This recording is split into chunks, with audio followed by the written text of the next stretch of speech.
ఇంత broad mind మనకు కలగాలంటే సామాన్యమైనటువంటి విషయం కాదు. మనకి ఏ పాటికి మనకి చక్కగా అలంకరణ ఉండాలి, పూలు ఉండాలి, దాని నిండా పుష్పాలు ఉండాలి, అక్కడ ఉన్న ప్రసాదాలు ఉండాలి, అక్కడ అగరబత్తి ఎరుగుతూ ఉండాలి, అక్కడ ఒక మంచి లైటింగ్ ఉండాలి, చూడంగానే అమ్మవారి కళ్ళు కనపడాలి, చక్కగా నీట్గా ఆశీర్వదిస్తున్నట్టు అభయహస్తున్న ఇంత నెట్వర్క్ ఉంటే కానీ మన మనసు లగ్నం కట్టాలి. ఎందుకు దానికి అలవాటు పడిపోయాను, దానికే అలవాటు పడిపోయాను, ఆ విగ్రహ రూపానికే అలవాటు పడిపోయాను. ఆ విగ్రహ రూపమే మళ్ళీ ప్రతి పనిలోనూ చూడాలంటే ఇది మర్చిపోయి మళ్ళీ దానిలో అన్నాళ్ళని, లేకపోతే దాని మీద ఉన్న ధ్యాస పెట్టగలం, లేకపోతే దీని మీద పెట్టగలం. ఈ పనిలో ఉండగా ఆ రూపాన్ని తలుచుకోవాలంటే రావట్లా. ఎందుకంటే రూపానికి కట్టుబడిపోయి ఉన్నాం కాబట్టి. రూపానికి నామానికి ఎవడైతే కట్టుబడిపోయి ఉన్నాడో వాడికి తిప్పలు వస్తుంది. అద్వైతికి అలా ఉంటుంది. అదే విశిష్ట అద్వైతానికి ద్వైతానికి అద్వైతానికి డిఫరెన్స్. ఒక స్థితికి దాటిపోయినటువంటి వాడు అద్వైత అయిపోతాడు. అందుకంటే అంత సర్వం కల్పిదం బ్రహ్మ, ఎటు చూసిన బ్రహ్మే అనే స్థితికి వెళ్ళినప్పుడు మాత్రమే చేసి పెట్టగలుగుతాడు. చూసారా? అందుకే ఆ స్థితికి వెళ్ళాలి మనం, ఆ స్థితికి వెళ్ళాలి. వైకుంఠ ద్వారం రోజున, ఆ రోజున ఉత్తర ద్వారంలో ఆ వైకుంఠ ముక్కోటి ఏకాదశి రోజున ఉత్తర ద్వారంలో నుంచి చూస్తేనే పుణ్యము అనుకుని తిరుపతిలో ఏం జరిగింది? పిచ్చతొప్పుడు తొక్కుని ఒక 6-7 మంది వచ్చారు. ఆ రష్ను చూసి ఏం అవసరం లేదు, ఇంత రష్లో వెళ్ళాల్సిన అవసరం లేదు, తిరుపతి వెళ్ళాము, ఛార్జీలు పెట్టుకుని బాగుంది, అంతా బాగుంది, ఇప్పుడు అక్కడ లోనికి వెళ్ళి ఉత్తర ద్వారం నుంచి దూరి చూస్తేనే మోక్షం వస్తుందా, ఇక్కడ కళ్ళు మూసుకుని ఉత్తర ద్వారాన్ని ఇక్కడికే తెప్పించుకుంటా. గతంలో చూసా కదా ఉత్తర ద్వారం నుంచి ఆ రూపాన్ని ఇప్పుడు నేను మనసులో తెచ్చుకున్నాను. ఎప్పుడో నేను 5వ క్లాసులో చదివినటువంటి తెలుగు మాస్టర్ అనగానే తెలుగు మాస్టర్ పిక్చర్ నాకు మైండ్లోకి వచ్చినప్పుడు, నిన్నగా మొన్న పోయిన వైకుంఠ ఏకాదశి రోజున నేను చూస్తే ఆ రూపం నాకు ఎందుకు గుర్తురాదు? రైట్, బాసి పెట్టేసుకుని ఆ మెట్ట మీద కూర్చుని ఆ వెయ్యికాళ్ళ మండపం తీశారు కదా, ఆ ఏరియాలో కూర్చుని ఒక్కసారి కళ్ళు మూసుకుని నేను వైకుంఠ ద్వారం దర్శనం చేసుకున్నాను అనే సంతృప్తి కనుక మనిషికి తెచ్చుకోగలిగితే ఇక రూపనామాలతో పనే ఉంది. అమ్మో ఇంకేమైనా ఉందా, వామ్మో 1000 రూపాయలు టికెట్ పెట్టుకుని అక్కడికి వెళ్ళి అసలు బాగా చెమట పట్టేటట్టుగా కష్టపడి ఆడుతూ ఈడు నొక్కి పిల్ల జల్లు వేసుకెళ్తే కియూ బర్రు అంటూ తిన్నది కాస్త తక్కి అంతవరకు తొక్కితే ఆ తర్వాత దర్శనం దొరికితే అమ్మయ్యా భలే దొరికింది, మా అక్కయ్య దొరకదు, నాకు దొరికింది దర్శనం. ప్రసాదం దొరకకపోతే అమ్మో నేను ఏదో పాపిష్టాలు ఆయన ఇచ్చే మంగళహారతి కాసేపు ఉంది, అరే నేను వెళ్ళేటప్పుడు మంగళహారతి ఇప్పుడు అయిపోయింది, అయ్యాయి ఫూలిష్నెస్. ఆ స్థితి దాటిపోవాలి. ఆ స్థితి దాటిపోయేవాడికి మాత్రమే సాధ్యమవుతుంది నిరంతరము భగవంతు చేస్తాను. చూసారా? రూపనామానికి మనకు ఎంత ప్రయారిటీ ఇచ్చారో హిందుత్వంలో, చివరికి అది కూడా లేనటువంటి స్థితి. చివరికి ఇంకో మాయ ఏంటో తెలుసా? గురు బ్రహ్మ గురు విష్ణుడు గురుదేవో మహేశ్వర అని చెప్పిన వాళ్ళు చివరికి గురువు కూడా మాయేరా బాబు, చివరికి గురువును కూడా వదిలేయాలి, గురువును కూడా వదిలేయాలి. ఎన్ని తగిలించుకుంటామో అన్ని వదిలించుకుంటే అంత హ్యాపీగా అని చెప్తారు చివరికి. అంటే ఆ గురువు మీద కూడా చేస్తలేనంత ఇదిగా మమైపోయిపోతారు, దాన్ని ఐక్యం అయిపోతుంటారు, దాన్ని మోకుంటారు. చూసారా? అటువంటి పరిస్థితుల్లో ఇట్టి బుద్ధియోగాన్ని జ్ఞానయోగం ఎవరికి లభిస్తున్నది అంటే, ప్రపంచంలో అనేక కోట్ల మంది జనులు ఉన్నప్పటికీ ఎవడు భక్తితో ప్రీతిపూర్వకంగా నిరంతరం భగవంతుని ఆరాధిస్తున్నాడో అటువంటి వాడికి మాత్రమే ఇటువంటి జ్ఞానం కలుగుతుంది. అంత విశాల దృష్టి కలగాలంటే సరే మరి సాధ్యమయ్యేటటువంటి చెప్పినంత ఈజీగా నేను బాగా చెప్పాను. నేను కూడా ఒక్కడికి ముందుకెళ్తే భలే ఆ హారతి అందేవి షిరిడి వెళ్ళాను, ఇప్పుడే అయిపోయిందంట ఆ హారతి అనుకున్న రోజులు కూడా ఉన్నాయి కదా. అయిపోయిందా భగవంతుడా, నేను కళ్ళు మూసుకుంటున్నాను, నాకు హారతి నువ్వే దర్శింపజేయాలి అనే స్థితికి రావాలి, ఆ స్థితికి రావాలి. చూసారా? అట్లా ఈ ఒకడికి వస్తాయా భక్తిను పుష్పము వికసించినటువంటి జ్ఞాన ఫలోత్పత్తికి దారితీస్తుంది. ఆత్మ పంచకోశాంతర్గతంగా ఉందని చెప్తుంది కదా. మేము ఎప్పుడు బయటకు దేవుని అనగా ఏ విగ్రహాలను మూర్తిని పూజిస్తున్నాము మాకు ఆ అంతర్దృష్టి ఎప్పుడు కలుగుతుంది? అది ఇప్పుడు మనం అనుకున్నట్టుగా ఏదో విగ్రహానికి స్టిక్ అని అయిపోయి ఉన్నాం కదా, ఏదో దానికి అలవాటు పడిపోయి ఉన్నాం. ఒకడు రాములని, ఒకడు కృష్ణుడని, ఒకడు సత్యసాయిబాబు అని, ఇంకోటి షిరిడి సాయిబాబు అని, ఒకడు యేసుప్రభు అని, ఒకడు అల్లా అని చెప్పి ఇట్లా ఇరుక్కుపోయి ఉన్నాం కదా ఒక విగ్రహానికి. మరి మేము ఎప్పుడు ఎట్లా బయటపడేది? విగ్రహారాధన మొదలున్నాం, వాని ద్వారా బాహ్యమైనటువంటి పూజ జరుపుకుని మా యొక్క దృష్టి అంతరంగం ముందు గల ఆత్మ వైపు ఎప్పుడు మరవుతుంది? ఎప్పుడు మరుగుతుంది? సరే, నేను నా పూజ అంటే నా పూజలో నాకు సత్యసాయిబాబు ఉంటేనే పూజ, ఇంకెవడన్నా పూజ లేదు. అట్లా తయారయ్యాననుకో, అప్పుడు నా పరిస్థితి ఏంటంటే ఆ ఒక్క రూపానికి, ఆ ఒక్క నామానికి అతుక్కుపోయి ఉంటాను. కాబట్టి ఆ రూపము, ఆ నామం ద్వారా కనుక ఆయన కరుణించకపోతే ఇంకా మిగతా ఏ రూపంలో వచ్చినా, మీ రూపంలో వచ్చి దేవుడు నాకు సహాయం చేసినా కూడా దేవుడు చేశాడు అనుకోలేను. దాని అందుకని జరిగింది తప్ప ఆవిడ రాకపోయింది అంత పని. ఆ మాట ఆవిడ చెప్పడం ఏంటి అంటే సర్లేండి అని వీడియో వెళ్ళిపోవడం ఏంటి, నాకు ఇంత కష్టం తప్పడం ఏంటని. అమ్మయ్య, దేవుడు సత్యసాయిబాబా రూపంలో, ఆవిడ రూపం సత్యసాయిబాబా అని ఆవిడ రూపంలో వచ్చాడు అని అంత విశాల దృష్టి కలగాలి అని అంటే ఎంతో జ్ఞానం ఉంటే కనుక. సరే, మనం బాగా సంతృప్తి పడేది ఎప్పుడు అని అంటే మనం కోరుకున్నటువంటి రూపనామాలతో ఆయన ప్రత్యక్షం. శివుడు అనగానే ఆయనకు శూలం ఉండాలి, దాన్ని ఏమంటారు, చర్మామృతాలు అయి ఉండాలి, విభూతి రేఖ ఉండాలి. మళ్ళీ ఆయన కాస్ట్యూమ్ మార్చేయడానికి కూడా మనం గుర్తుపట్టాలి. ఒకవేళ ఆయన కాస్ట్యూమ్ మార్చేసి ఆయన ఫుల్ డ్రెస్లో వచ్చాడని కూడా సరే. అట్లాగా ఏమిటమ్మా నన్ను పెళ్ళికి పిలిచారు, నాకు కనీసం కుర్చీ కూడా వేయలేదు అన్నట్టు భగవాన్ సత్యసాయిబాబా. మీరు ఎప్పుడు వచ్చారు స్వామి, మా పెళ్ళికి ఎందుకు వస్తారని చెప్పి ఎదురు చూసాం, బ్యాండ్ మేడం పెట్టి నేను వచ్చాను రా, వచ్చి అసలు నాకు అక్కడ కుర్చీ కూడా వేయలేదు నాకు మీరు అనే ఏమో ఎవరికి వచ్చింది, ఏం జరిగింది, ఏ టైంకి ఏం జరిగింది అన్నీ చూసారా. మరి ఆ లక్ష్మీబాయి షిండే గవ్వ రొట్టెలు వేసుకొచ్చేస్తే నాకు వేసురమ్మన్నాను, నాకు ఆకలేసి నేను ఒక చోటకి వెళ్తే నాకు పెట్టలేదు, ఇక్కడికి అయితే తెచ్చావు కానీ నేను వచ్చిన చోట పెట్టలేదు, పైగా నన్ను కొట్టారని చెప్పి దెబ్బలు కూడా ఆ కుక్కను కొడితే దెబ్బలు. అంటే భగవంతుడిని కేవలం ఒక రూపానికి, ఒక నామానికి కొలిసినప్పుడు మనం భగవంతుడిని పట్టుకోలేము. సర్వశక్తిమయుడు, నిర్గుణుడు, నిరంజనుడు, నిరాకారుడు, అనేటటువంటి ఆ తత్వంతో, ఆత్మతత్వంతో కొలవగలిగినప్పుడు మాత్రమే అన్ని జీవుల్లోనూ ఉన్నటువంటి వాడిని ఒకరిని చూడగలరు. రూపాన్ని చూడాలంటే సాధ్యం.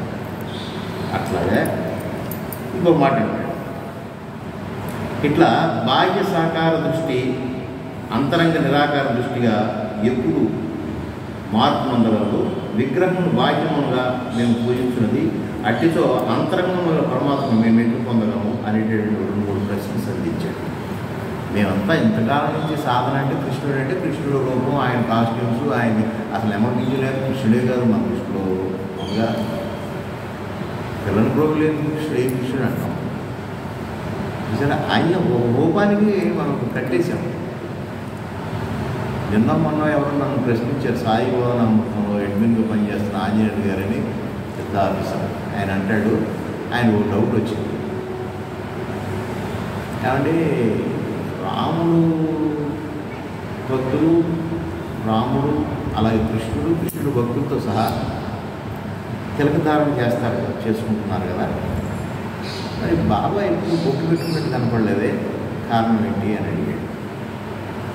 సరే, కృష్ణుడు సంబంధించిన భక్తులంతా త్రిపుండ్రాలు 3 పెడతారు కదా పైకి, అట్లాగే శివుడికి సంబంధించినటువంటి వాళ్ళు అడ్డంగా ఆడు పెడతారు కదా, అమ్మవారికి సంబంధించిన బిందు స్వరూపమైనటువంటి బొట్టును పెడతారు కదా. ఈ కాబట్టి దీనిలో గోల్డెన్ రకాలు వచ్చినాయి, తెంగళం పెంగళం అని. ఈ నామాల్లోనే కరెక్ట్గా ఇట్లా పెట్టేవాడు అవును అంటారు, మళ్ళీ యూ ఆకారంలో పెట్టేవాడు అవును అంటారు, మళ్ళీ దీన్ని గంధంతో దిద్ది పెట్టేవాడు అదో శాఖ అంటారు. కాబట్టి దీనిలో చాలా ఏదైతే తిలకధారణ అమలు చేస్తారు కదా. సత్యసాయిబాబా ఎక్కడ బొట్టు పెట్టుకున్నట్టు మనం చూడలేదు, చాలా వీడియోలు చూసాను కదా. ఆయన మనం పెట్టుకుంటున్నాం కానీ ఆయన విభూతి అని చెప్పి ఆయన ఎప్పుడో పెట్టుకుంటున్నాడా. పైగా మనం దానికి గోల్డెన్ కారణాలు చెప్పి ఇక్కడ ఆజ్ఞాచక్రమును, ఆత్మ ఇక్కడ ప్రకృతి మధ్యలో ఆత్మస్థిరమై దానికి పూర్తిగా బొట్టు పెట్టుకుంటున్నాం, ఎన్నో రకాల గోల్డెన్ చెప్పుకుంటున్నాం. మరి ఈ బొట్టు ఇట్లా ఉండదు మరి నిలువుగా ఎందుకు పెడుతున్నావు అని అంటే ఆడేదో కారణం చెప్తారు. ఈ నిలువులో మధ్యలోనేమో పరమాత్మ, ఈ పక్కన ప్రకృతి, ఈ పక్కన జీవాత్మ. ఈ జీవాత్మ ఈ పరమాత్మ మధ్యలో ఉన్నటువంటి ఆ పరమాత్మలో ప్రకృతిలో జీవాత్మ కలిపి పరమాత్మలో ఐక్యం అవ్వాలని చెప్పి మూడు దిక్కు అది పైకి ఎందుకన్నామంటే ఊర్ధ్వముఖంగా చూస్తూ ఉంటాం, ఎప్పుడు అధోముఖంగా ఉండదు అని అంటాడు. మరి నువ్వేంటే అడ్డంగా పెట్టాడు. నేను సదాశివుని ఎప్పుడు కూడా యావరేజ్గా బ్యాలెన్స్గా ఉండలేదు, పైకి లేదు కిందకి లేదు, సమానంగా ఉంటుంది. చూసారా? పైగా నువ్వు బూడిద ఎందుకు పెట్టుకున్నావంటే మిగిలేదు అదేంటి, అంతకంటే మిగిలేదు ఏం లేదు. ఇక ఏం తగలబెట్టినా చివరికి బూడిద రూపంలోకి వస్తుంది. ఇక ఆ బూడిద నుంచి బై ప్రోడక్ట్ ఏమి బూడిద తగలబెట్టినా మళ్ళీ బూడిద తప్ప ఇంకోటి ఉండదు. లేదు ఏ వస్తువుని తగలబెట్టినా బూడిద అయిపోతుంది, మళ్ళీ బూడిదని తగలబెట్టినా బూడిద తప్ప ఇంకొక రకం రాదు. ఇక అది ఫైనల్ మిగిలేదు బూడిదే. నిన్ను కాల్చినా నన్ను కాల్చినా ఎవరిని కాల్చినా చివరికి బూడిదే మిగిలేదు, బూడిదే. ఇట్లా ఇన్ని రకాలుగా ఉంది. మరి సత్యసాయిబాబా ఎందుకు పెట్టుకునేదని అంటే సరే ఒక్కొక్క భక్తుడికి అలాంటివి వస్తాయి. నేను అన్నాను, ఇప్పుడు ఫర్ ఎగ్జాంపుల్ మనిషిని గుర్తుపట్టడానికి మనిషికి ఒక ఉన్న మేనరిజాన్ని బట్టి గుర్తుపడతాం. ఎంత దూరం ఉన్నా ఎంత సభలో ఉన్నా ఆయన చిక్కేసి మాట్లాడుతున్నాడు, ఇది ఆడే చిక్కులు అంటే ఆయన మేనరిజం మనకు తెలుసు కాబట్టి. అంటే ఒక్కొక్క మనిషిని ఒక్కొక్క రకంగా ఐడెంటిఫై చేస్తాం. కొంచెం ఈడ్చుకుంటూ నడుతాడు, ఇంతలా 2 రోజుల్లో ఈ రవికుమార్ అంటాడు, లావు ఉంటాడు కదా అని ఎట్లా ఒక్కొక్క మనిషిని దీన్ని బట్టి అనుకుంటాడు. అవునా? ఇట్లా మనిషిని గుర్తుపట్టాలంటే కొన్ని పట్టు బొట్టు వ్యవహారాలు ఆచారాలు ఇవన్నీ నడిచే విధానం. ఆ మనిషిని చూడకపోయినా ఎక్కడో పెట్టుకున్నామన్నా ఈ ఎక్కడ మొదలెట్టినట్టు వెంకటేశ్వర స్వామి పాడుతున్నట్టున్నాడు అయినా ఈ మొత్తానికి అని అనుకుంటున్నారంటే ఆ వాయిస్ గుర్తుపట్టాలి. అవునా కదా? మనకు రోజున అక్కడ మోత మనకు తెలియదు. లోనికి వెళ్ళి దర్శనం చేసుకుని మళ్ళీ అక్కడ ఉన్న మిరియాల పాలు తాగి ఇచ్చే జయలక్ష్మి గారు వెళ్ళేటప్పుడు మిరియాల పాలు తాగండి, లైన్లో వెళ్ళండి, కూర్చోండి. ఇదే మోత. ఆడు నాలుగు మైక్ ఇచ్చాడు, మరేమో మొత్తానికి అటు మైక్ ఇచ్చారు. ఇదే మోత. మేము అక్కడ దండం పెట్టుకుంటున్నా ఇదే మోత, లోపల కడుపులోంచి బయటకు వచ్చినప్పుడు ఇదే మోత. చిరాకు వచ్చేటప్పుడు ఏమమ్మా జయలక్ష్మి రిటైర్ అయిపోయి కూర్చుని పడవ తెచ్చలాగా ఉన్న అమ్మాయి ఎవరు కూర్చోబెట్టారు. ఈవోనా ఏదన్నా మంచి పాట ఒకటి పాడరాదు. అప్పుడప్పుడు ఎప్పుడన్నా అనౌన్స్మెంట్ ఇవ్వాలి, కానీ అనౌన్స్మెంట్నే పాటలా పాడేస్తున్నారు ఏంటి మీరు అన్నా, మీరు పాడకూడదా? అట్లా దొరికింది మై స్వామి ఎవరికి ఎప్పుడు నీకు అర్థిస్తాడు.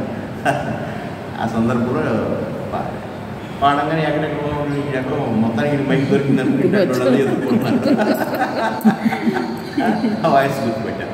ఎలా గుర్తుపెట్టారు అని అంటే వీళ్ళు ఆ వాయిస్ కనెక్ట్ అయి ఉన్నారు. అట్లాగే కృష్ణుని గుర్తుపట్టాలి అని అంటే, కృష్ణ భక్తుని గుర్తుపట్టాలి అని అంటే మనం వాళ్ళు ఆచరించేటటువంటి వాళ్ళ ఐడెంటిఫికేషన్ ఆడుతుంది. తెలుగు అడ్డబొట్టు వాళ్ళని ఐడెంటిఫై చేయాలంటే ఆ శంకరాచార్యులు లాంటి వాళ్ళని ఐడెంటిఫై చేయాలంటే వాళ్ళు టెన్షన్. ఇప్పుడు కృష్ణుడు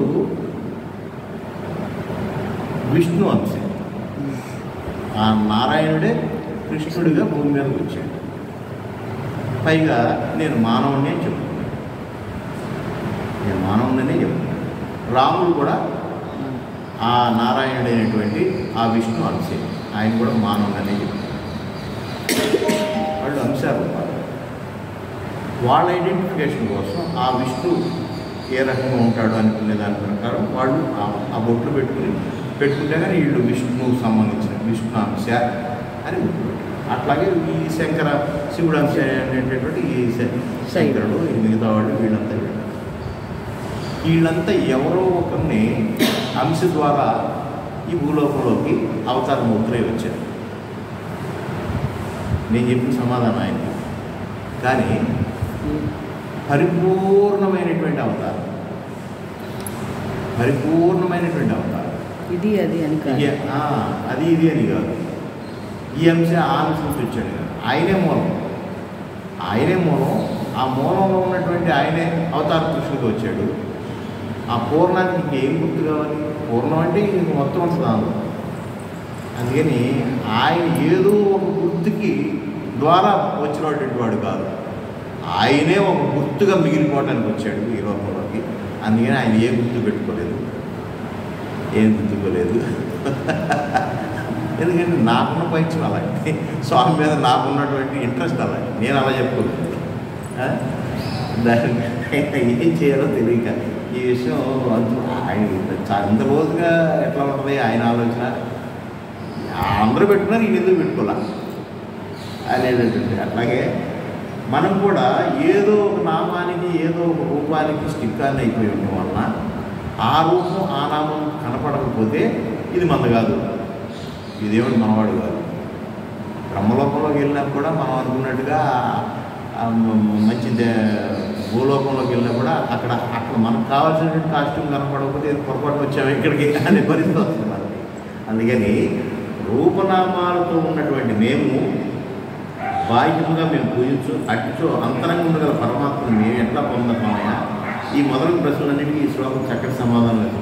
జీవుడా ఆ ప్రకారమే కొంతకాలం ఏదియో రూపమున నన్ను అచ్చు ఆయనదే అంటారు. ఏం పర్వాలేదు నాయన, నీ డౌట్ నాకు అర్థమైంది. మేము ఇంతకాలం ఏదో రూపాన్ని ఉంచుకుని ఏలాడుతున్నాం కదా, అంతరంగంలో అదే రూపంలో స్టిక్కర్ని అయిపోయినాం కదా, బాహ్యంలో కూడా ఆ రూపంలో చూస్తున్నాము. తీరా చూస్తేనేమో మీరు నిరాకారంగా కనుక అంటే మేము ఎట్లా గుర్తుపట్టేది అంటే ఏం పర్లేదు అయినా నువ్వు అట్లాగే ఏ సాకార రూపాన్ని నన్ను అర్చిస్తావో అట్లాగే సేవించు, అయితే ప్రీతితో సేవించు. ప్రీతితో సేవించు, దానిలో డౌట్ పడాల్సిన అవసరం లేదు. చూసారా, నువ్వు ఏ రూపం అయితే ఆ రూపంతోనే ప్రీతితో సేవించు, శ్రద్ధతో భక్తితో సేవించు, నిరంతరము సేవించు, దానిచే నేను సంతుష్టుడినై ఉన్నాను. చూసారా, నీకేం డౌట్ అవసరం.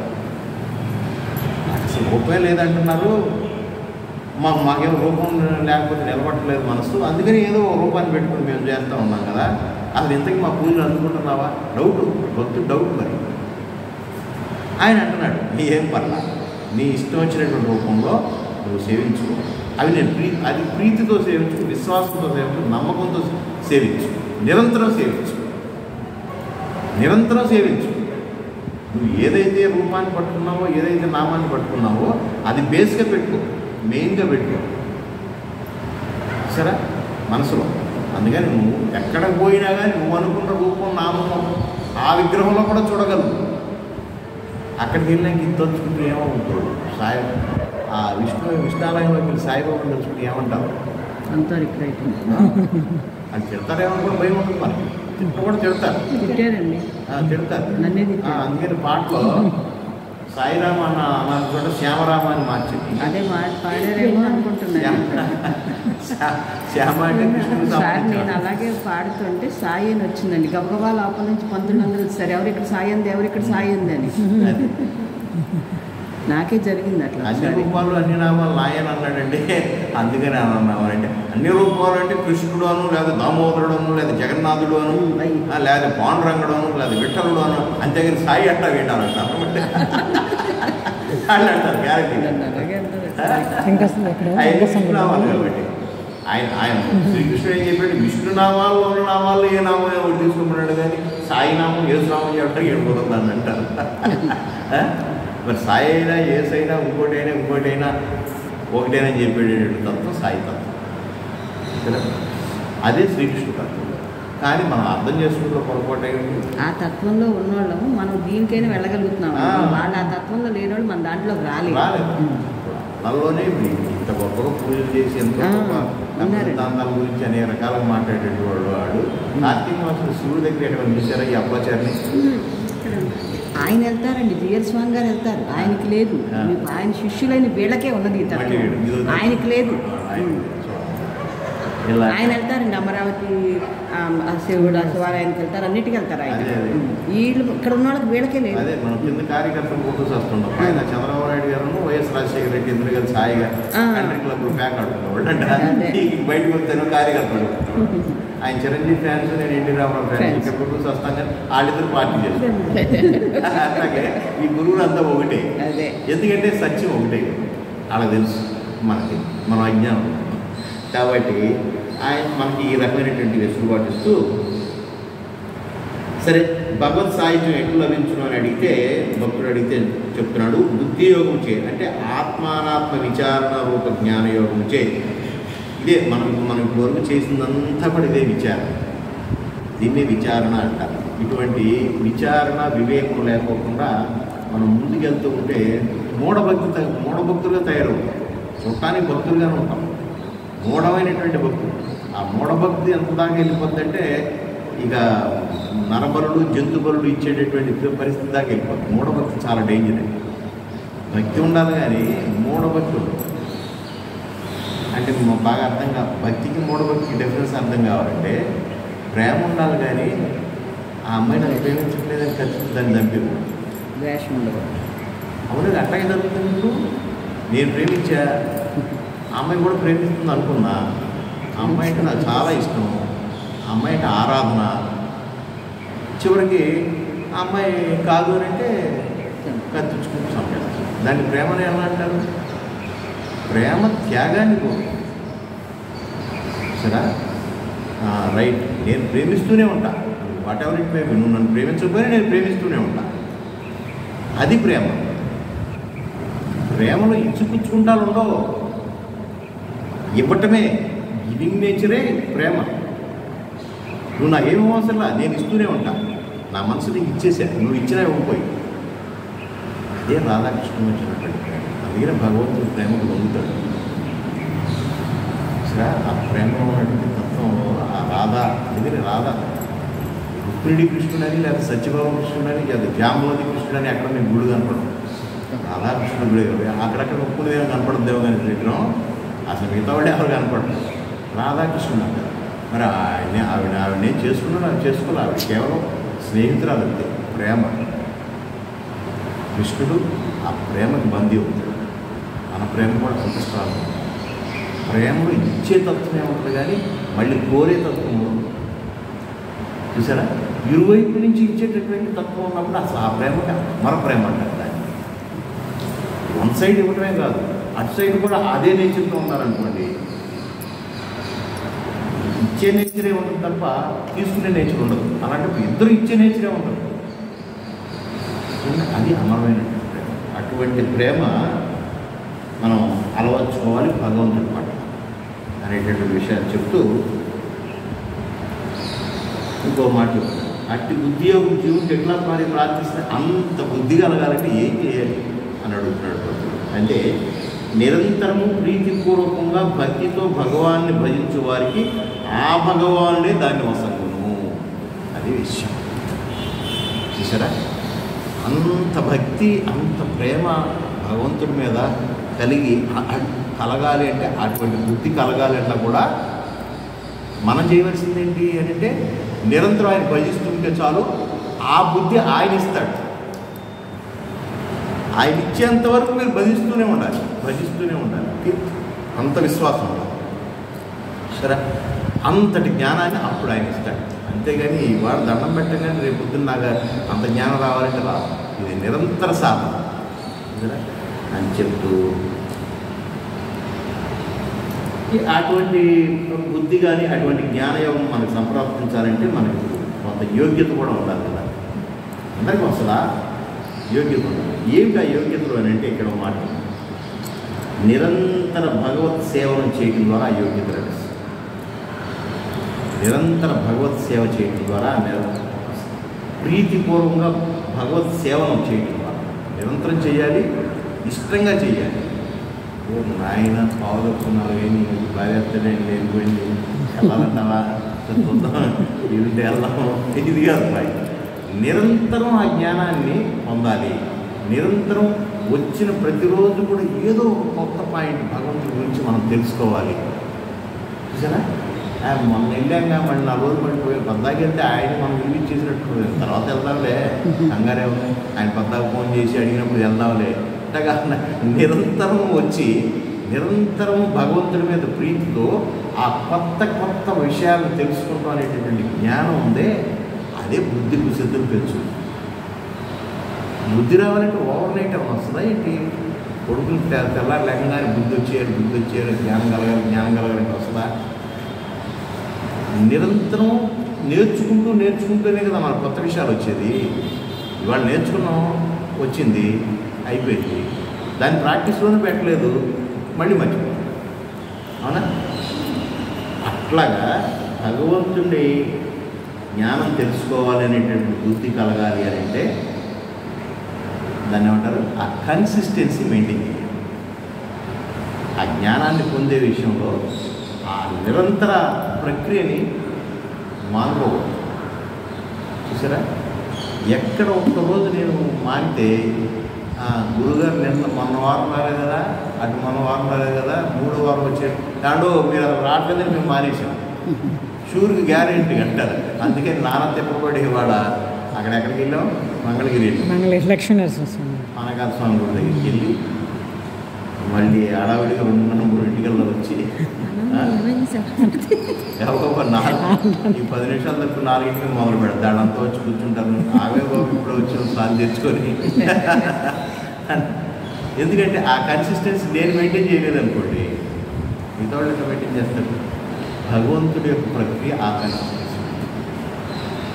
అప్పుడప్పుడు 98 నుంచి అప్పుడప్పుడు సరదాగా నవంబర్ 23 పుట్టినరోజుకి వెళ్ళడం, లేకపోతే ఏదో దాన్ని ఏమంటారు శివరాత్రికి వెళ్ళడం, స్వామి గుడి దగ్గర ఇట్లా చేసాం. 2016 నుంచి నిరంతర ప్రక్రియగా పెట్టి సాయంత్రం 6కు 7:30 అక్కడ ఉండాల్సిందే అనుకున్నాను. ఇవాళ దగ్గర 10 సంవత్సరాల నుంచి అదొక సాధనగా తయారు. కరెక్ట్గా 6కు 7:30 నా వయసులో ఉన్నాడు ఎక్కడ ఉంటాడు ఇప్పుడు అంటే పబ్లోను, క్లబ్లోను, ఇంకోటి ఫ్రెండ్స్ దగ్గర, అదే పాటల దగ్గర కూర్చుంటారు. కానీ 6కు 7:30 ఎట్టి పరిస్థితులు ఉంటుంది అక్కడికి వెళ్ళిపోవాలి. అది ఫస్ట్లో ఇంట్రెస్ట్గా వెళ్ళాం, తర్వాత మన ఇంట్రెస్ట్తో పని లేదు, కాళ్ళు నడిచి మున్సిపాలిటీ ఎదురుగా కరెక్ట్గా ఎక్కడ కుండి ఉంటుంది అక్కడికి వచ్చి ఆగేదా, ఒంటి బడి ఉండేది పోవడం, దాన్ని ఆగమని అవసరంలా, కరెక్ట్గా అక్కడ అట్లాగే 5:30 అవ్వగానే బయలుదేరుతుంది. ఈ కాయ ఎక్కడికి వెళ్ళిపోవాలో తెలియదు, ఇంక దానికి ఏం చెప్పవసరం, వెళ్ళిపోయి అక్కడ ఆగుతుంది. అట్లా బుద్ధిని అలవాటు చేసుకోవాలి. భగవంతుడి విషయంలో బలవంతంగా, ఎందుకు భగవంతుడి విషయంలోనే బలవంతం, మిగతా విషయాల్లో అవసరం. అబ్బా రికార్డింగ్ డ్యాన్స్ ఉందండి, దానికి బలవంతం కావాలా అని చెప్తారండి. కాదండి, 20-25 సంవత్సరాల వయసు ఉన్నవాడు రికార్డింగ్ డ్యాన్స్ ఆడుతున్నాడు, బలవంతంగా తీసుకెళ్ళి కూర్చోబెట్టాలా ఏంటి? రికార్డింగ్ డ్యాన్సా లేదా? హాస్టల్లో సిల్క్స్తో జయమాలి కనపడితే సినిమాలకి వెళ్ళిన రోజులు లేవా? మేము మగవాడు చెబుతున్నా, దాన్ని బలవంతంగా వెళ్ళి కూర్చోబెట్టాలా? కానీ భగవంతుడి విషయంలో బలవంతంగా కూర్చోబెట్టాల్సింది. ఎక్కడో ఉంటాడు, ఇంటికి పోటీ రమ మహర్షి లాంటి వాడు, శంకరాచార్యులు లాంటి వాళ్ళు 6 సంవత్సరాలు 3 సంవత్సరాలు రాగానే అమ్మ నేను నమస్కారం, నేను నీవాడిని కాదు, నేను వెళ్ళిపోతున్నాను, నేను సమాజం కోసం వచ్చాను అని చెప్పి సత్యసాయిబాబా లాగా ఆళ్ళ వల్ల అవుతుంది, కానీ మన వల్ల అవుతుందా? మనం ఇవాళ సచ్చి చెడి విష్ణు సహస్రనామంలో 2 సంవత్సరాలు నేర్చుకుంటాను, సచ్చి చెడి నానాయాసం పెట్టి ఇప్పుడు ఏదో అట్ట మొదలు. అవునా కదా? మళ్ళీ 4 రోజులు మర్చిపోయామంటే మళ్ళీ పాటలు కూడా మర్చిపోతాం. మేడం గారు అంతమంది బాగా పాడేవారు, రేపు ఏం పాడాలి, వచ్చేవారు ఏం పాడాలని నేను ప్రిపేర్డ్గా వచ్చేవారు. ఇప్పుడు ఆయనే పడతాడు అనుకుంటున్నారు, ఏమో మొత్తం పాటలు మర్చిపోయారు. మరేమో అదేమంటే గొంతుకు ఎప్పుడు బాగోదు జనరల్గా.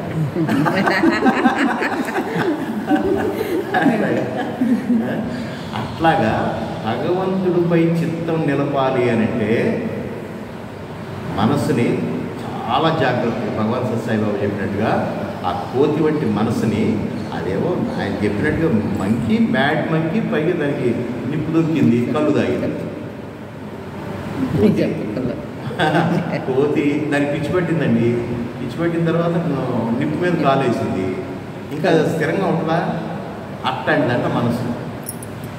అప్పుడు వాడేం చేస్తున్నాడు, ఆ కోతిని లైన్లో పెట్టడానికి, దానికి పాఠాలు నేర్పడానికి దాని పోలు ఒకటి పాతి దాన్ని కట్టేసి దాన్ని 2 బీకి పైకి కిందకి ఎక్కడం దిగటం, ఉట్ అనగానే పైకి వెళ్తాం, నీచ్ అనగానే కిందకి వస్తాం, ఇట్లా పుట్టి అలవాటు చేశాడు.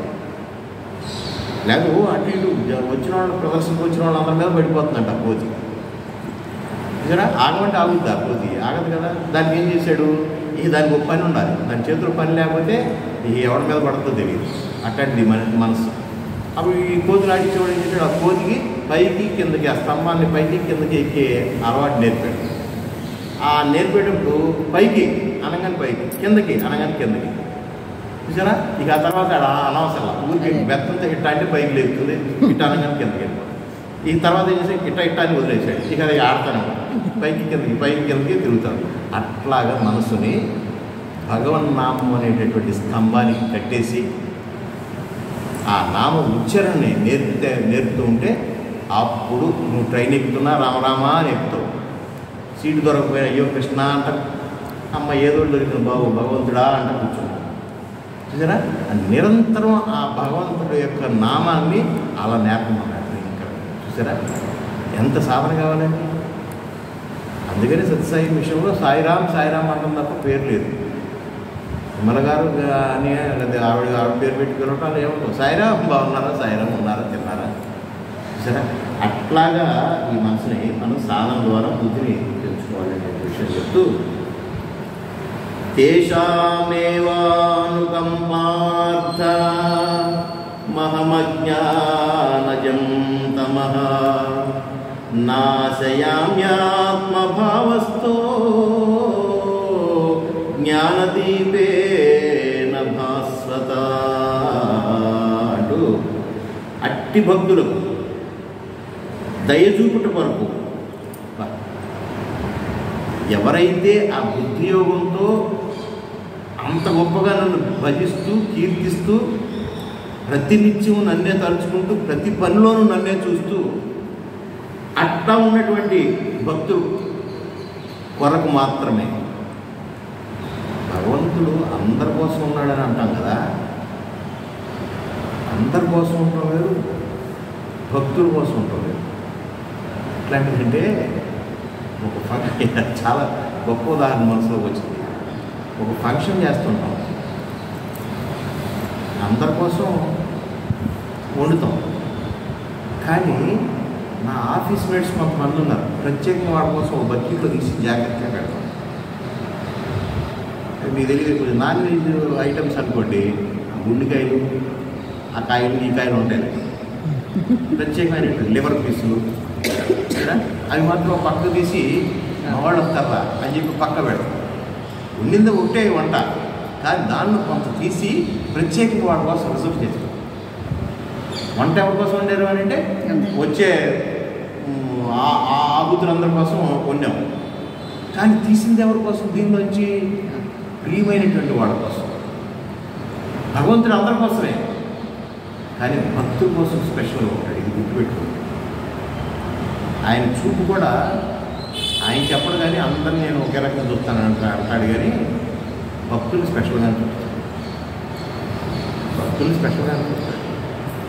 లేకపోతే ఏంటండి, మేము రైల్లో నుంచి ఎంతమంది ఏంటంటే మీరు మొదటి వాళ్ళకి అక్కడ పోయిన తర్వాత నేను మామూలుగా సత్సాయిగా సైనికుడిని. నేను ఎప్పుడు కూడా ముందుకు పోవడం, లేకపోతే నాకు పెట్టండి ముందుకు వెళ్ళడం, లేకపోతే వీళ్ళందరూ చూసేసి ఎవరు రికమెండేషన్ ఉందా ఇక్కడ అని చెప్పి రికమెండేషన్ ద్వారా ముందుకు వెళ్తే ఈ సెక్షన్ అక్కడ ఉండదు కదా, అదే పద్ధతిలో వెళ్తాం. అక్కడ పోయినాక ఒక పోలీస్ ఆఫీసర్ ఆయన అక్కడ ఉంటాడని మాకేం తెలుసు, మామూలుగా లైన్లో వెళ్ళాము. ఈ తీరా తీసుకెళ్ళి ఆ ఫస్ట్ రెండు అని చెప్పి మమ్మల్ని ఇద్దరిని తీసుకెళ్ళి అది గోల్స్ తప్పించి ఆ మొట్టమొదట అంటే స్పెషల్గా చూసినట్టు కదా, నా కళ్ళకి నీళ్ళు వచ్చి ఇప్పుడు కూడా నేను షేర్ చేసుకున్నాను. ఈ గుడికి ఆడిట్ రాదు, మాకు ఫ్రీ పాస్ కూడా వస్తుంది. వాస్తవం చెప్పాలంటే నేను అది ఎప్పటి నుంచో నాకు వీటన్నిటికీ నేను విరుద్ధం. ఆవిడే కాస్త ముందు వెళ్తాం లేదు వస్తుండేది, కానీ నేనైతే జనరల్ లైన్లోనే వచ్చేవాడిని. అదే పద్ధతిలో 50 రూపాయలు టికెట్ నడుపుతా ఉన్నాం, వచ్చిన వాళ్ళందరూ బతికేస్తాను. నేను ఈ గుడికి ఆడిటర్ అయినా కానీ లైన్లో ఉన్నాను అని చెప్పేసి ఆవిడకు ఉన్నాను. మొన్న వైకుంఠం కలిసి ఉత్తర ద్వారం. ఎందుకనంటే సత్యసాయి దాంట్లో ఉండగా మనం ఇట్లాగా మనం కూడా వెళ్ళిపోయి అక్కడికి ముందుకు వెళ్ళిపోయి ఇంత 2 గంటన్నర పట్టింది లోపలికి వెళ్ళేటప్పటికి. ఆయన వెళ్ళి చిట్టుకున్న ఆయన మమ్మల్ని చూసాడు, టక్మంట తీసుకెళ్ళి ముందు తీసుకెళ్ళి దర్శనం. ఇది మరి భగవంతుడు స్పెషల్గా చూసినట్టు కదా, అందరి కోసం ఉన్నటువంటి దర్శనమే, బట్ ప్రత్యేకంగా ఇప్పించాడా దర్శనం, ఎంత దగ్గరికి ఇప్పించాడు. అట్లా ప్రతిదానం మనం ఫీల్ అవ్వాలి. అలా చూస్తాడు కదా, మనకు అటువంటి భక్తి విశ్వాసాలతో ఉంటే భగవంతుడు గ్యారెంటీగా చూస్తాడు అనేటటువంటి విషయాన్ని చెప్తూ, అటువంటి భక్తులకు దయ చూపుట కొరకు నేనే వారి అంతఃకరణం నందు నిలిచి ప్రకాశమానమగు జ్ఞానదీపం చేత అజ్ఞానజన్యమగు అంధకారమును నశింపచేయుచున్నాను. సరే, జ్ఞానాన్ని మనం పొందడం కాదు ఇక్కడ భక్తిలో ఉన్నటువంటి గొప్పతనం. అది అదే ఒక చిన్న విషయం అండి. ఇప్పుడు మిమ్మల్ని తీసుకెళ్ళారు కదా అక్కడ భగవంతుడికి మీరు భక్తుడిగా తెలిసారు. అదే నేను ఎందుకు వెళ్ళకూడదు, ముందు నాకు ఈ పదవి ఉందని ముందు వెళ్తాను చూసారు మనం, అది భక్తి కాదు. మనం ఉండే పద్ధతులు మనం లైన్లోనే ఉండాలి. మన తీసుకెళ్లారు చూడండి, అప్పుడు మీరు భక్తుడు అవుతారు. అదే నేను భక్తుడిని దేవుడికి అని మీరు ముందెళ్ళిపోతారు చూసారు, అప్పుడు మీరు భక్తుడు అవరు. అది అక్కడ అట్లా తీసుకోవచ్చు. ఏదన్నా అధికారం అలా నేను వెళ్దాం అంటాను, నేను రారు లేదండి, అసలు వెళ్ళకూడదు. ఆయన అదే చెప్తాడు, గరికపాటి ఆయన అదే చెప్తాడండి. మనకి హక్కు ఉందని మనం వెళ్తే మనకు అధికార పుణ్యం, మన లైన్లో వెళ్ళాల్సిన పద్ధతులు మనం వెళ్ళాల్సింది. అక్కడ ఐడెంటిఫై చేయించడానికి వాళ్ళ మనసులో దూరతాడు. అది ఎక్కడో ఉన్నాడు, మనం ఆయన ఎక్కడ చూడడం. నేను ఈ గుడికి మీరన్నట్టు నేను ఈ గుడికి ఆడిటర్ని, నేను మేనేజర్ని, నేను ముందెళ్ళిపోవాలి, నాకు హక్కు ఉందని వెళ్తాడు చూసారు, వాడు కాదు. అవునవును, అట్లాగా భగవన్నామంలో ఉంటాం, ఎక్కడి నుంచో వస్తాడు. అది అప్పుడు భగవంతుడు పిలిపిస్తాడు మనం, అప్పుడు మన భక్తి తెలుస్తుంది అన్నమాట. అది అటువంటి ప్రత్యేకత ఆయన మన పట్ల చూపెడతాడు. అంతేనండి, అట్లా మనకి కొన్ని సందర్భాల్లో తెలుస్తుందండి, కంపల్సరీ తెలుసు. ఆ కనెక్షన్ భగవంతుడికి మనకి ఏర్పడిన తర్వాత ఆ కనెక్షన్ మనకు తెలుస్తుంది.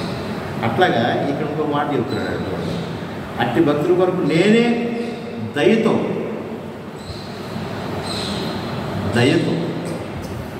జ్ఞానం పొందటం వేరు, జ్ఞానాన్ని మనం ఆర్జించడంలో మనం పడినటువంటి ప్రయత్నమే మనం పడతా ఉన్నాం తప్ప మనకి జ్ఞానం రావట్లేదు. కానీ దయతో ఆయనే మన హృదయాన్ని నందు ఉండి మనకు అటువంటి జ్ఞానాన్ని ఆయన అందిస్తాడు. ఇక్కడ కూడా మనకు ఛాన్స్ లేదు, ఇక్కడ నేనేదో పొందాను అంటానికి కూడా లేదు. ఆయన దయ పెట్టకపోతే ఈ మాత్రం కూడా ఆ జ్ఞానం కూడా కలగదు.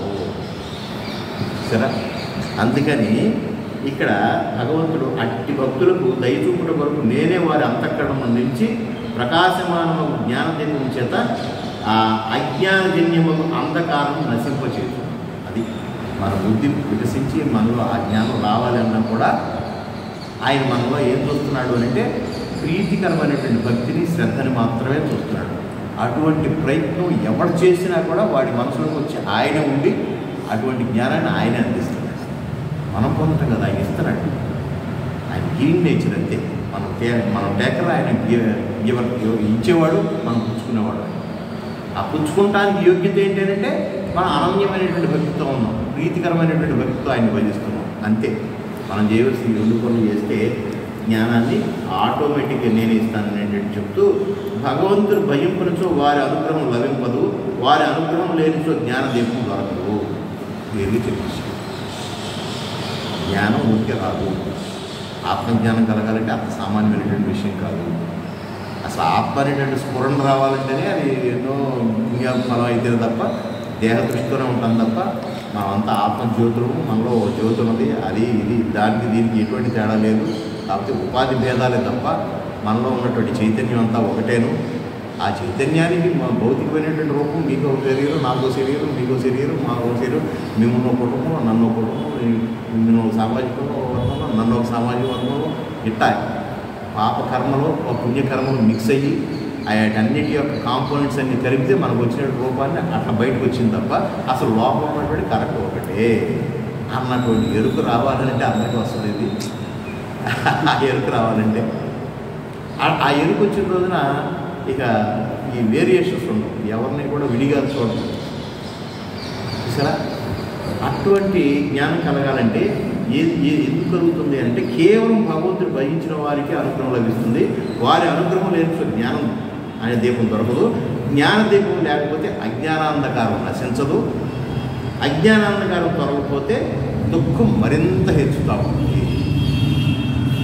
సరే, ఇటువంటి జ్ఞానం కనుక వచ్చినప్పుడు మనలో దుఃఖాలు తగ్గిపోతాయి. ఈర్ష్యలు కక్షలు, ఒక వ్యక్తి అంటే మరొక వ్యక్తికి కోపాలు తాపాలు, ఒక కులం అంటే మరొక కులం పడవపోవటం, ఒక మతం అంటే మరొక పడకపోవటం, ఇవన్నీ తగ్గిపోతాయి. చూసారా? అంతా ఒకటే అనేటటువంటిది ఒకటి వచ్చేటప్పటికి ఏంటంటే మనగా ఏ గొడవ లేదు. మనం ఎవరిని కూడా విభేదించేటటువంటి పరిస్థితులు అంత విశాల హృదయంతో ఉండగలుగుతాం. అది భక్తుల యొక్క లక్షణం. కాబట్టి దుఃఖ నివారణ కొరకు ప్రతి జీవియు నిర్మల హృదయంతో అచంచల భక్తితో మొట్టమొదట భగవత్ ఆరాధన సాధించాలి. మొట్టమొదట మోక్షం యొక్క కీలకమంతా కూడా భగవత్ సంసేవకమందే ఇమిడి ఉన్నది. భగవత్ సేవా కార్యక్రమాల్లోనే ఇమిడి ఉన్నది. జ్ఞానం రావాలి అనుకుంటా మనం ఇంట్లో ఎన్నిసార్లు ఎట్లా తప్పించినా కూడా కష్టం రాదు. అది భగవత్ సేవలో పాల్గొన్నప్పుడు మాత్రమే వస్తుంది. ఏమిటా భగవత్ సేవ అంటే మరి ప్రత్యేకమైనటువంటి పూజలు ఏమైనా చేయాలా అంటే అది కూడా చెప్పలేదు. సమాజ సేవ, భగవత్ సేవ చాలా దాని సింపుల్గా చెప్పారు. సమాజమే దేవాలయంగా భావించి ప్రతి వ్యక్తిని భగవంతుడి యొక్క స్వరూపంగా భావించి సమాజ సేవ చేయటం ద్వారా నీకు ఈజీగా వస్తుంది. మనం అట్లా అనుకోము, జనరల్గా పూజలు పురస్కారాలు చేయాలేమో, లేకపోతే ఏదైనా ప్రత్యేకమైన మంత్రాలు వల్లించాలేమో. ప్రత్యేకమైన మంత్రం వల్లించాలంటే శ్రీకృష్ణుడే చెప్పినోడు. ఇప్పటికి ఇదే చేయాలి ఎక్కడ చెప్పలేదుగా. ప్రత్యేకమైన మంత్రాలు కూడా ఏం లేవు. ఆయన చెప్పింది కూడా సమాజ సేవే. అందరిలోనూ ఆయన్నే చూడమన్నాడు కదా. అట్లాగే ఇక్కడ ఇంకో మాట చెప్తూ ఆ ప్రకారంగా భక్తి సంయుక్తులై భగవాన్ని ధ్యానించే వారి యొక్క హృదయంను ఆ సర్వేశ్వరుడు ఎప్పుడు తెలుసుకోగలడు?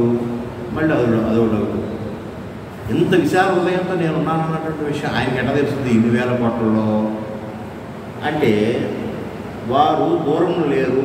ఆత్మభావస్థ ప్రతి జీవి యొక్క హృదయంనే విరాజిల్లుతూ ఉన్నాడు సాక్షిభూతుడై. ఆయన లోనే ఉన్నాడు, ఆయన బయట లేడు. మీరు బయట ఎదుగుతున్నారేమో, నీ అంతఃకరణంలోనే ఉన్నాడు. సీసీ కెమెరా మాదిరిగా ఉన్నాడు, సాక్షి రూపంలో ఉన్నాడు. నువ్వు చేసే ప్రతిదీ కూడా రికార్డ్ చేసుకుంటూ ఉన్నాడు. నీ ఇంట్లోనే సీసీ కెమెరా ఉంది. నేను చేసేది ఎవరు చూడట్లేదు, నేను చేయట్లేదు, నేను ఏం చేసినా కనపడట్లేదు, ఎవరు చూడట్లేదు అనుకుంటాను. వీలేదు నీ ఇంట్లోనే నీ వ్యవహారాలన్నీ రికార్డ్ అయిపోతుంది. చూసారా? అట్లాగే భగవంతుడు నీ అంతఃకరణంలోనే ఉన్నాడు. ఎవరికి మనం సమాధానం చెప్పాల్సిన అవసరం లేదు. అంతా రికార్డెడ్. మన ప్రోగ్రామ్ ఏం చేస్తున్నాం, ఏం ఆలోచిస్తున్నాం, ఏం తింటున్నాం, ఏం తాగుతున్నాం, ఆయనకి ఇష్టంగా ప్రవర్తిస్తున్నావా, అయిష్టంగా ప్రవర్తిస్తున్నావా, ఇవన్నీ కూడా లోపల రికార్డ్ అయిపోతానే ఉన్నాయి. ఆడే లోపల ఉన్నటువంటి వాడే ఆ భగవంతుడే. కాబట్టి నువ్వు కీర్తిస్తున్నావు, నీలో ఎంత విశాలమైన హృదయం వచ్చింది, నన్ను గమనిస్తాడా, ఎంత బాగా ఉన్నా కూడా నాకేం వేరు చేసేది, రకరకాల వస్తువులు వస్తుంటాయి. చూసారా? కాబట్టి అది చూస్తూ ఉంటాడని చెప్తూ అటువంటి అజ్ఞానాంధకారాన్ని తొలగించుకోవడానికి ఎన్ని క్వశ్చన్లు వేస్తున్నాడు భక్తులు. ఆ జ్ఞాన దీపం ఎట్లా లభిస్తుంది అంటే అది భగవాన్ మాత్రమే ఇవ్వాలి. అందుకోసం నువ్వు చేయాల్సినటువంటి ప్రయత్నం అంతా కూడా సాధనంతా చేస్తూ ఉండాలనేటువంటి విషయాన్ని చెప్తూ పరం బ్రహ్మ